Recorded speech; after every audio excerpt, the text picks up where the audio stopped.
পেছনে দৌড়াতে থাকবেন না। কানটা জায়গা মতো আছে কিনা সেটাও আমাদের ভক্তবাদী সংস্কৃতির বদলে আমাদের সকল নাগরিকের, আমাদের সমন্বয়ের, আমাদের মিলনের মুক্ত গণতান্ত্রিক সংস্কৃতি আমরা দাঁড় করাতে পারবো।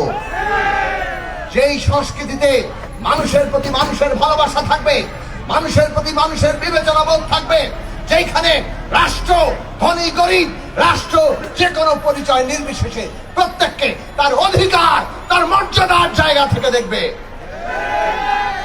যদি আমরা এই অর্থনৈতিক বন্দোবস্ত আর সাংস্কৃতিক বন্দোবস্ত করতে না পারি, রাজনৈতিক বন্দোবস্ত টিকবে না।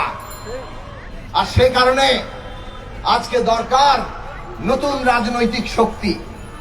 আমরা ভেবেছিলাম তরুণরা যারা এগিয়ে এসছেন, ছাত্র শ্রমিক, তারা হবেন আমাদের সেই নতুন রাজনৈতিক শক্তির ভিত্তি, তাদের সেই ভরসা। কিন্তু আমরা দেখলাম তরুণদের একাংশ দল করলেন, তারা ক্ষমতায়ও যুক্ত হলেন। এরপরে আমরা দেখলাম তরুণদের একাংশ তারা এখন সচিবালয় থেকে ওই গ্রামের তহসিল অফিস পর্যন্ত ছাত্র নামে তারা ওখানে যাচ্ছেন, বদলি, পদোন্নতি, নানানভাবে নিয়োগ এবং নানা ধরনের বাণিজ্যের সাথে যুক্ত হয়ে পড়ছেন। আমাদের তরুণরা যেখানে নতুন বাংলাদেশ হওয়ার কারিগর ছিল, নতুন বাংলাদেশ করে তোলার কারিগর, তাদের রাজনৈতিক শক্তি করে তোলার জায়গায় আজকে আমরা অনেক তরুণদেরকে বিপথে যেতে দেখছি। আমরা বহু আগে বলেছিলাম ক্ষমতা না বদলে ক্ষমতা বদলানো কাজ, সেই বদলাতে হলে ক্ষমতাকে প্রশ্নের মুখে রাখতে হয়। এই বিদ্যমান ব্যবস্থা এখনো পুরনো ফ্যাসিবাদী ব্যবস্থা, একে প্রতিদিন প্রশ্ন করে করে আমাদের একে বদলাতে হবে। ক্ষমতা যাতে আমাদের চরিত্র ধ্বংস করে ফেলতে না পারে। এই তরুণরা তাজা প্রাণ যারা ছিল এক পবিত্র উত্থানের মধ্য দিয়ে এক নতুন মানুষ, সেই নতুন মানুষগুলো যাতে নতুন মানুষ হিসাবে নতুন ব্যবস্থা কায়েম করতে পারে, তার জন্য আমাদের দরকার ছিল রাজনৈতিক শক্তি গড়ে তোলা। কিন্তু ক্ষমতার ভেতরে থেকে রাজনৈতিক শক্তি তা দূষিত করে, আর সেই লক্ষণ এখন প্রতিযোগিতার রূপ নিয়েছে।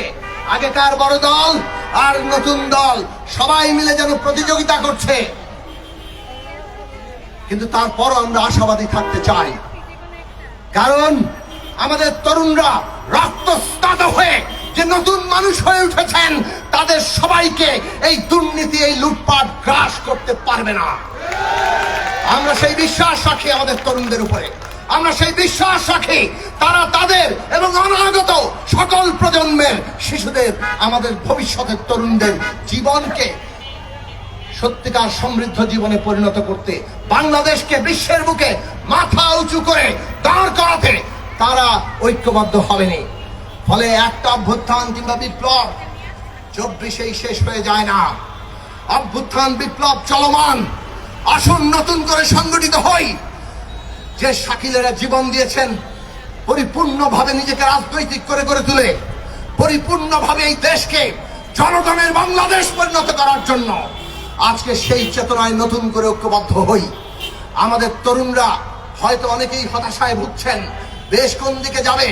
আমরা তাদের বলতে চাই, এই দেশে যত পরাশক্তির খেলা থাকুক, যত রকম ষড়যন্ত্রকারীর খেলা থাকুক, দেশে বিদেশে জনগণ যখন নামে, ষড়যন্ত্রকারীরা সব পালিয়ে যায়, তারা কেউ কিছু করতে পারে না।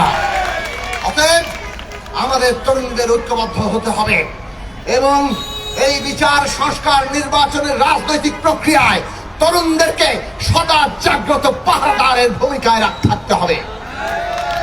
আমরা যদি দিশা ঠিক করি, আগামী দিনের বাংলাদেশ হবে সকলকে নিয়ে একটা বৈষম্যহীন এবং অন্তর্ভুক্তিমূলক বাংলাদেশ। আমরা যদি ঠিক করি, আগামী দিনের বাংলাদেশ হবে অধিকার এবং মর্যাদা প্রতিষ্ঠার বাংলাদেশ। আমরা যদি ঠিক করি, আগামী দিনের বাংলাদেশ হবে অত্যাচার আর সব ধরনের অন্যায় জুলুম অবসানের বাংলাদেশ। সত্যিকার অর্থে আমাদের তরুণরা তখন জনগণের বাংলাদেশ প্রতিষ্ঠা করতে পারবে। আর সেই লড়াই করার জন্যই আমরা অঙ্গীকারাবদ্ধ। শাকিলের রক্তের ঋণ, 1600 শহীদ, আরো অসংখ্য শহীদ যারা ফ্যাসিবাদের বিরুদ্ধে লড়াই করতে গিয়ে গুম খুন হত্যার শিকার হয়েছেন, বিনা বিচারে হত্যার শিকার হয়েছেন, মিছিলে গুলি খেয়ে মরেছেন। এবং এই দেশের জনপদের ইতিহাসে মানুষের মুক্তির সংগ্রামে 1971 সালের মুক্তিযুদ্ধ সহ সমস্ত সংগ্রামে সকল আত্মোৎসর্গকারীর শহীদের রক্তের ঋণ যদি আমরা ধারণ করতে চাই, আমরা অঙ্গীকার করি বাংলাদেশের জনগণের স্বার্থে আমরা রাজপথে ছিলাম, ভবিষ্যতেও থাকবো। বাংলাদেশের জনগণের স্বার্থে ক্ষমতায় গিয়ে ক্ষমতার দাসে পরিণত হব না, ক্ষমতায় গিয়ে ক্ষমতা ব্যবস্থা বদলে এই দেশের জনগণের মুক্তির সংগ্রামকে যিনি, সেই লড়াই আমরা করতে চাই। গণসংহতি আন্দোলন রক্তের ঋণ নিয়ে সেই শপথ উচ্চারণ করে শহীদ শাকিল, শহীদ আবু সাইদ, শহীদ মীর মুগ্ধ সহ এই পুরো অভ্যুত্থানের মধ্যে সকল শহীদ এবং ফ্যাসিবাদ বিরোধী লড়াইয়ে সকল শহীদের প্রতি আমাদের আন্তরিক কৃতজ্ঞতা, ভালোবাসা এবং শ্রদ্ধা। আপনারা সবাই ভালো থাকবেন। সবাইকে সালাম এবং শুভেচ্ছা। এই জুলাইয়ের শহীদেরা